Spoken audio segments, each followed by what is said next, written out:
بيبدأ الفيلم مع الطالب الخجول ماسيو وهو بيستعد علشان يتخرج أخيرا من الثانوية، وهو هنا بيكون مع أصحابه وزمايله علشان كل واحد فيهم بياخد صورة التخرج، وبيفتكر هنا الحاجات المجنونة والجميلة اللي عاشها أثناء الدراسة. ولما جه ماسيو يكتب الحاجات اللي دايما هيفتكرها ما كانش عارف يكتب إيه، لأنه بطبعه كان شخص خجول ومش بيشارك كتير في الأنشطة، وطبعا ما كانش عنده جيرل فريند عزيزي. المهم بعدها ماسيو قدم علشان يدخل جامعة جورجيا تاون واللي بتكون من أفضل الجامعات، وبالفعل هو نجح في كده لأنه كان من الطلاب المتفوقين، وعلشان كده كان بيتنافس في مسابقة مع أكتر من طالب بعد ما كان كل طالب بيقدم بحثه وبيعرض فيه مدى التزامه الأخلاقي، وأكتر بحث مؤثر بقى صاحبه هيفوز بالمنحة دي. والطلاب اللي بيتنافسوا دول كان لهم أنشطة اجتماعية، وماسيو بقى كان بيجمع التبرعات من الطلاب علشان يساهم بيه في توفير المصاريف اللازمة لواحد من الطلاب من شرق آسيا علشان بقى يقدر يكمل دراسته في أمريكا. والطالب ده بالمناسبة اسمه سام يانج. وفي يوم من الأيام ماسيو وهو راجع البيت بيلاقي عربية غريبة أول مرة يشوفها مركونة بره البيت، ولما دخل لقى صديق والده ومراته موجودين، فبيتكلم معهم شوية عن الخطاب اللي هيقدمه. وفي نفس اليوم بالليل ماسيو هو نازل علشان يرمي الزبالة بره البيت، فجأة بيلاقي بنت جميلة خارجة من نفس العربية اللي شافها الصبح. بيفضل مركز معاها علشان هو كان معجب بجمال البنت الجديدة دي، وبعد ما تنح فيها شوية طلع يكلم صاحبه في الأوضة ويحكي له عن البنت اللي شافها. وهو بيكلمه بيشوف البنت من شباك أوضته، وكانت أوضتها قصاد أوضته على طول. وفجأة كده عزيز البنت بدأت تخلع هدومها علشان تغيرها، ودي بقى كانت صدمة حياة ماسيو من المنظر اللي شافه، لأنه طبعا أول مرة يشوف بنت بالمنظر ده. ومرة واحدة البنت بتاخد بالها إن ماسيو بيبص عليها، وهو من الصدمة على طول بينزل على الأرض، وبعد ثواني بيطلع علشان يشوفها تاني لكنها بتكون قفلت الشباك. في نفس الوقت ده بيشوفها بقى وهي ماشية ناحيتهم وبتخبط على الباب، وماسيو ساعتها كان مرعوب لأنه كان خايف إن هي تشتكي لأبوه وأمه، ولكن البنت بقى ما اشتكتش لأبوه وأمه ولا حاجة، وبتقول لهم إن هي موجودة في البيت اللي جنبهم وخالتها مسافرة وهتبقى في البيت لوحدها بقى لفترة قصيرة، وبتطلب بقى إن ماسيو ياخدها في جولة علشان يعرفها الحي الجديد اللي هتعيش فيه.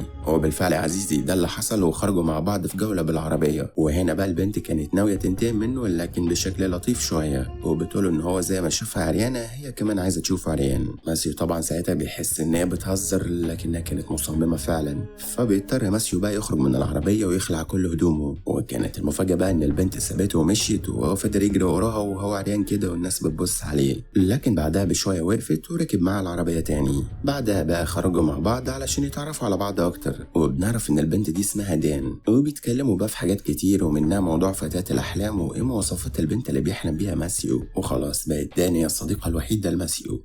في يوم من الأيام دان بتقرر إن هي تاخد ماسيو وتروح الحفلة اللي عاملها صديقه هانتر واللي بيعتبر الزعيم بتاع الشلة. ولما ماسيو دخل مع دان الحفلة كل الطلاب زمايله بيبصوا عليه، وده طبعا لأن هما مش متعودين إن ماسيو يكون ليه جيرل فريند أصلا. وهانتر طبعا مش بيقدر يفوت فرصة زي دي، واتفق مع صديقه علشان يتخلص من ماسيو ويتعرف هو على دان. وفعلا صديق هانتر جه وبيحاول يزحلق ماسيو ويقول له إن الحفلة دي خاصة وهو بقى لازم يمشي دلوقتي، لكن ماسيو بيرد عليه بيقول له أنا ماليش دعوة أنا جاي مع البنت دي. بس صديق هانتر بيقول له إن خلاص بقى في حد تاني هيهتم بيها. وماسيو الخجول اللي حتى واقف مش قادر يعترف بحبه لدان، واقف عاجز ومش عارف يعمل إيه ولا يتصرف إزاي، لكنه بقى لما بيحس إن البنت اللي معاه ممكن تروح من إيده كده بتكون دي نقطة تحول، وماسيو خلاص بيقرر إن هو يعترف بحبه لدان ويحافظ عليها. ومن هنا بقى ماسيو ودان في علاقة رسمية، وبقى يخرجوا دايما مع بعض. وماسيو أخيرا لقى فتاة أحلامه. وفي يوم من الأيام بيجي صديق ماسيو كان اسمه إيلي، وبيقول إن هو لازم يوريه حاجة مهمة، فبدأ إيلي بقى إن هو يعرض فيديو فيلم إباحي. والصدمة الكبيرة بقى إن بطلة الفيلم ده تبقى دان حبيبة ماسيو، اللي طبعا ما كانش مصدق إن دي تبقى دان حبيبته، لكنه بعد كده اتأكد إن حبيبته فتاة أحلامه دي تبقى ممثلة إباحية. ماسيو بقى من شدة الصدمة اللي هو فيها بيكون راجع لقى دان قاعدة مع أبوه وأمه، فبيفضل بقى يتخيل أشياء غريبة جدا. ودان خلاص اتحولت في نظره من ملاك لشيء تاني غريب، فبيقرر بقى يعمل بنصيحة صاحبه إليه، بياخدها معاه في العربية وبيتصرف معاه بطريقة غريبة.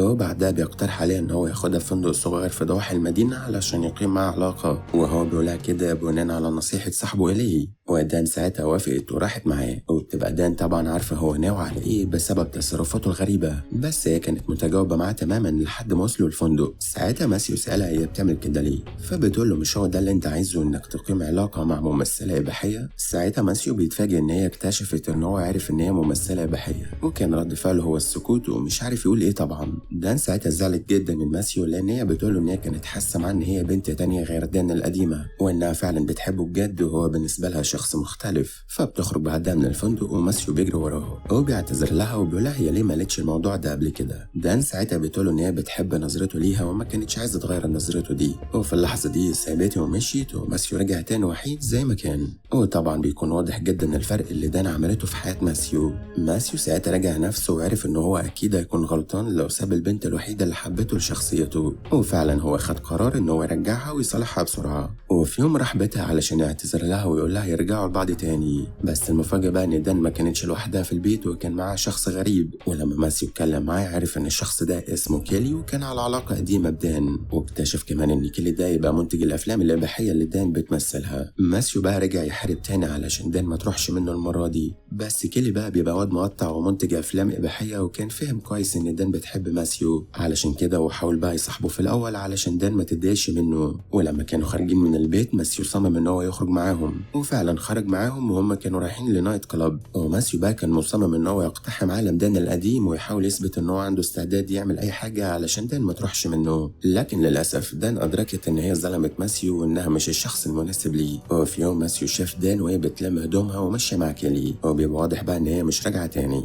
فبيحاول ماسيو انه يقنعها ان هي تقعد وانه ما يقدرش يستغنى عنها، لكن للاسف كان الوقت خلاص فات ومشي دان مع كيلي. ماسيو بقى بعد تفكير كتير وحزن كتير بيقرر ان هو مش ينفع يفرط في دان اللي هي الحب الوحيد اللي في حياته، وفعلا قرر بقى ان هو ياخد الشله ويروح لاس فيجاس علشان يقنع دان باي طريقه ان هي ترجع معاه، ويحاول بقى يقنعها ان هي تسيب المجال ده للابد. ولما وصل هناك اكتشف ان دان واقفه بتستعرض نفسها كواحده من الممثلات في الحفله، وده بقى بيكون دليل ان هي هتصور سلسله من الافلام هناك. ساعتها دان بتقابل رجل اعمال كبير وصاحب شركه كبيره لانتاج الافلام الاباحيه. ماسيو بقى بره الليله دي كلها وكان متضايق جدا لما بيشوف دان كده بتروح منه قدام عينيه، وهو بيبقى دايما شايفها واحده بريئه والحاجات دي ما تناسبهاش خالص. ماسيو بقى كان واقف ومش عارف يتصرف ازاي، بس هو في الاخر بقى بيقرر ان هو يروح لدان وهي واقفه مع ناس في الحفله، وساعتها قرب منها وقال لها ان هو عارف كويس حقيقتها وانه متاكد ان هي احسن من اللي هي فيه ده بكتير، وساب في ايديها ورقه وبعدها مشي وسابها. والورقه دي بيكون فيها الرسم اللي رسمتها دان في اول خروجه ليهم مع بعض. ساعتها دان بتحس بشعور مختلف، بتدخل في حالة صدمة كده وفي لحظة بتحس بقيمتها الحقيقية في عيون ماسيو اللي بيكون قاعد في اوضته هنا بيراجع الخطاب اللي هيقوله، وفجأة باب اوضته بيتفتح والشخص ده بيكون دان.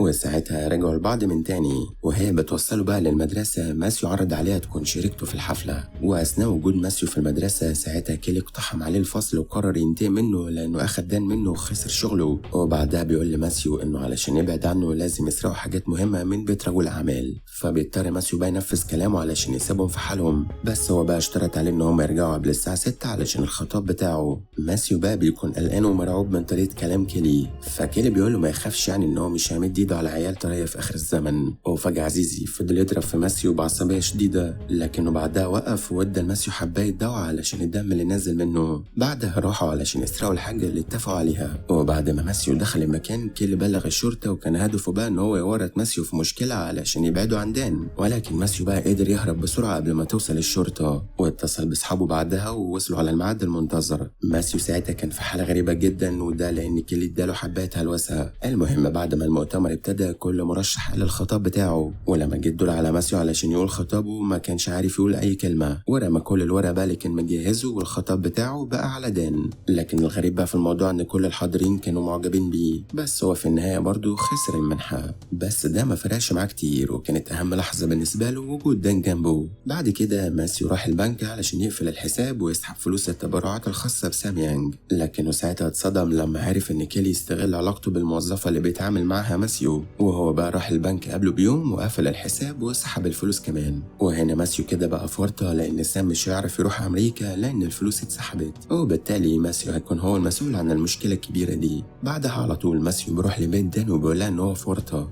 بس ساعتها بتيجي في دماغه خطة وان هو يقدر يوفر فلوس الحساب دي اللي هي 25,000 دولار. بس الخطة دي علشان ينفذها أصحابه لازم يشاركوا معاه، وهو لما عرض الموضوع عليهم هم بيوافقوا. ودان طبعا كانت المدبر الرئيسي مع ماسيو للخطة دي، وقدرت بقى إن هي تجيب له 2 من أصحابها الممثلين في مجالها القديم علشان يشاركوا معاهم في الخطة ويحبكوها كويس. وكان يوم تنفيذ الخطة بقى هو يوم الحفلة اللي عاملاها المدرسة. وفي يوم الحفلة دخل ماسيو وأصحابه الاتنين مع دان وأصحابها التانيين، وبدأ ماسيو يرقص مع دان برومانسية. وفي نفس الوقت ده صاحب ماسيو بيروح مع بقية الشلة بالمعدات في أوضة بعيدة شوية في المدرسة. كل ده بقى بيحصل تحت أنظار مدير المدرسة واللي كان بيراقبهم من بعيد بسبب تصرفاتهم الغريبة. وهم بقى بدأوا بتسجيل الفيديو اللي عايزين يعملوه مع الممثلين أصدقاء دان. وفي مشهد من المشاهد كان المفروض إن واحد من زملاء ماسيو في المدرسة هيقوم بتنفيذ المشهد ده. ساعتها ماسيو دخل عليهم وقرر بقى إن هو اللي هيقوم بتنفيذ المشهد. وفعلا دخل ماسيو علشان يغير هدومه ويستعد، لكن وهو خارج وبيفتح باب الحمام بيشوف حاجة ما عجبتهوش، فبترجع بيه الذاكرة بقى بكل اللحظات الحلوة مع دان. وهنا بقى بيقرر إن هو مش هيعمل المشهد ده، فبيضطروا بقى إن هم يقنعوا صديقهم التالت إنه يقوم بيه. وفعلا أخيرا تم تسجيل المشهد واللي خد شريط الفيديو معاه. وتاني يوم الصبح ماسيو وهو راجع للبيت اتصل إليه بيه وقالوا إن الشريط مش لاقيه.